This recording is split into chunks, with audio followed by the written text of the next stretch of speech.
తిరుమల క్షేత్రంలో ముస్లింకి sweet shop. ఈ విషయం ఎవరో నమ్మరు అనుకుంటాను. ముందు మేము కూడా నమ్మలేదు. ప్రత్యక్షంగా తిరుమల క్షేత్రానికి మేము వెళ్ళి పరిశీలిస్తే నిజమే అని తెలిసింది. ఒక్కసారి ఈ ఫోటో చూడండి. పేరేమో Shri Balaji sweet and savoury and chaat centre ఉంది. మరి ఈ షాపు ముస్లిందే అని ఎలా తెలిసింది అనుకుంటున్నారా? ఆ షాప్లో మేము ఒక స్వీట్ కొన్నాం.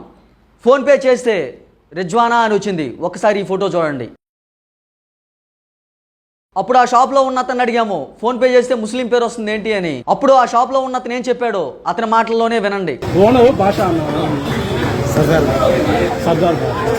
చూశారు కదండి హిందువులారా, ఇతను చెప్పిన మాటలు విన్న తర్వాత మేము షాక్ అయ్యాం. పవిత్రమైన మన తిరుమల క్షేత్రంలో ముస్లింలు వ్యాపారం చేసుకోవడానికి షాపులు ఎవరిచ్చారంటే టీటీడీ వారే ఇచ్చారు. అసలుకి టీటీడీ వారు మన తిరుమల క్షేత్రాన్ని ఏం చేయాలనుకుంటున్నారు? ఈ రోజు హిందువులందరి తరపున నేను అడుగుతున్నా, తిరుమలలో ముస్లింలు ఉండటానికి ఇల్లులు, వాళ్ళ బ్రతుకు కోసం షాపులు ఏ విధంగా ఇచ్చారు? వారు ఉండే ఇళ్లలో కానీ షాపుల్లో కానీ నమాజ్ చేస్తే పరిస్థితి ఏంటి? అసలుకి నా అనుమానం, రోజు నమాజ్ చేస్తున్నారేమో, ఎవరికి తెలుసు. ఇప్పటికైనా టీటీడీ వారికి మా హిందూ సమాజం తరపున మేము డిమాండ్ చేసేది ఏంటంటే, తిరుమల క్షేత్రంలో ఉన్న ముస్లింలకు సంబంధించిన షాపులను కానీ ఇల్లులు కానీ తక్షణమే టీటీడీ వారు స్వాధీనం చేసుకుని ఇతర మతస్థులను తిరుమల నుండి దించేయాలి. లేదంటే మహా ఉద్యమం తప్పదని టీటీడీ వారికి తెలియజేస్తున్నాం. ఓం నమో వెంకటేశాయ.